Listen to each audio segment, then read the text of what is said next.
Reka nguhe ikaze nanone kuri YouTube channel yacu. YouTube channel yacu yitwa Munai TV. Iyi ni YouTube channel igenda ikugezaho amakuru atandukanye ku bintu bitandukanye, ibivugwa hirya no hino muri politike ndetse n'ibindi n'isesenguramakuru n'ibivuga mu binyamakuru. Uyu munsi tugiye kurebera hamwe ku ntambara iri kubera muri Repubulika ya Demokarasi ya Kongo, cyemereje umutwe wa M23 ndetse n'ingabo za Repubulika ya Demokarasi ya Kongo ndetse n'abo bafatanya.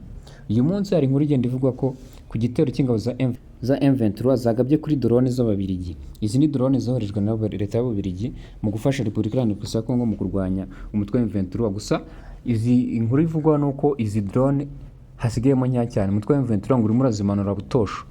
Hasigaye drone nkeya cyane rwose. Umutwe wa M23 ngo urimo urazimanura, urimo urazigabaho ibitero bikakaye cyane, aho nyinshi muri zo ngo bamaze kuzihanantura, ndetse n'ingabo z'Ababiligi nazo zimaje gukomeza kuzifatwa amateka kuko twagiye tubibona mu nkuru zagiye zicicikana. Izi ngabo z'Ababiligi nazo ngo zikomeje kuneshwa n'ingabo za M23. Ndagira ngo rero niba utarakora subscribe, gukora subscribe kuri YouTube channel yacu Munai TV, kugira ngo tujye tubana mu biganiro bitandukanye n'isesenguramakuru. Uyu munsi tugiye kurebera hamwe ku gitero ingabo za M23 zagabye kuri drone z'Ububirigi, ndetse nuko byagenze n'abantu bagiye abasirikare b'Ububirigi bagiye bahitanwa n'iki gitero, n'ibindi bigenda bivuga kuri iki gitero, n'ubushobozi bwa M23 mu kurwanya izi ndege, n'ubushobozi bwa M23 mu kurwana intambara zo mu kirere. Nkuko bikomeje kuvuga rero mu ntambara ikomeje muri Burasirazuba bwa Repubulika ya Demokarasi ya Kongo, ishyamiranyije umutwe wa M23 ndetse n'ingabo za Repubulika ya Demokarasi ya Kongo FARDC. Biravuga ko igisigara cya Repubulika Iharanira Demokarasi ya Kongo FARDC cyakiriye indege zitagira abapilote. Izi ni indege zizwi nka drone zivuye mu Bubiligi zigamije gufasha mu kurwanya umutwe wa M23. Izi drone rero zifashishwa mu bikorwa byo kugenzura no kugaba ibitero ku mutwe w'inyeshyamba za M23. Izi ni drone zifashishwa na Repubulika ya Demokarasi ya Kongo mu kuba yahashya umutwe wa M23. Ku ruhande rw'umutwe wa M23 rero ukomeje kugenda wigamba cyangwa se ugaragaza ko izi drone zifashishwa mu mutwe wa M23. Watangaje ko izi drone zidafashwa mu kurinda umutekano, ahubwo zifashishwa mu kugaba ibitero kuri umutwe wa M23 ndetse no mu kwica abasivili. Ku ruhande rw'umutwe wa M23 rero bavuga ko izi drone zifashishwa mu kubagabaho ibitero, ndetse bakomeza bavuga ko zimwe muri zo bakomeje kugenda bazihanura, aho bavuga ko nyinshi muri zo bamaze kuzihanura, bamaze kuzishyira ku butaka, aho zigenda zihanurwa butosho. Amakuru atangazwa n'umutwe avuga ko izi drone zikomeshwa mu kubagabaho ibitero ndetse no kubarasaho no kwica abasivili. Gusa uyu mutwe wa M23 ukomeza ugenda uvuga ko ufite ubushobozi bwo guhanura buri ndege yose icaracara mu kirere cy'Uburasirazuba bwa Repubulika ya Demokarasi ya Kongo. Bavuga ko bafite ubushobozi bwo kuba izi drone zose z'Ububirigi bazishyira ku butaka, ndetse bafite ubushobozi bwo guhangana nazo mu buryo bwo kuzihanura.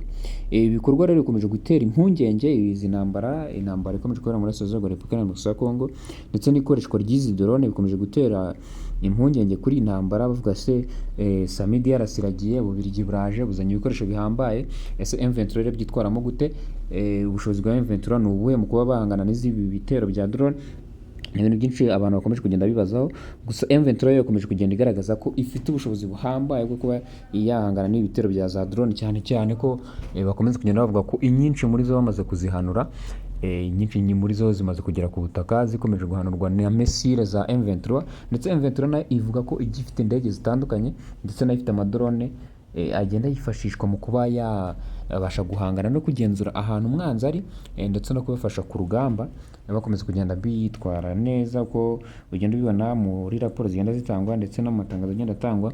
Umutwe wa M23 agenda bigarura ibice bitandukanye muri Repubulika ya Demokarasi ya Kongo. Ibi rero ni ibikorwa bikomeje kugenda bitangaza abantu benshi, ukuntu izi ndege z'Ababiligi zaje zifatwa nk'aho umutwe wa M23 ugiye gushyirwaho iherezo, ariko bikaba bigaragara ko umutwe wa M23 ukomeje kugenda uzihanantura. Abantu benshi rero bakomeza kugenda bavuga ku bushobozi bw'umutwe wa M23 mu kuba wabasha guhanantura izi ndege ndetse no kurwanya ibitero by'Ababiligi. Nk'uko bigenda bigaragara rero mu binyamakuru, amakuru aturuka mu Burasirazuba bwa Repubulika ya Demokarasi ya Kongo aravuga ko umutwe wa M23 cyangwa se M23 wahanuye indege zitagira abapilote, drone, indege zigera muri ebyiri, bivugwa ko ari iz'igisirikare cy'Ububirigi.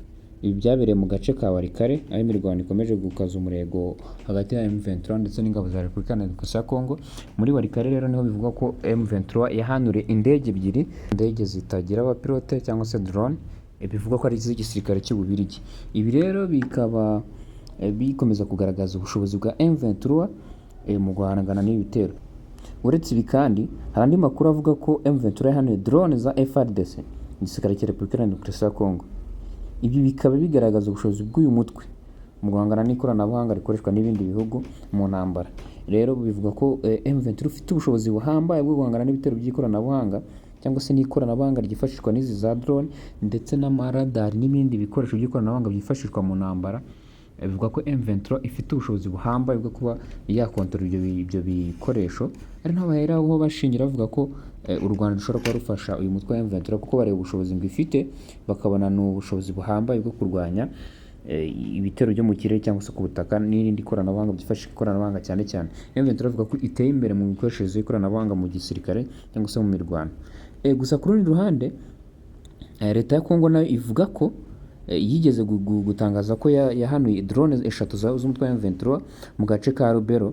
Byerekana ko impande zombi ziri gukoresha ikoranabuhanga rya drone mu mirwano ndetse n'ubushobozi bwo guhangana nazo.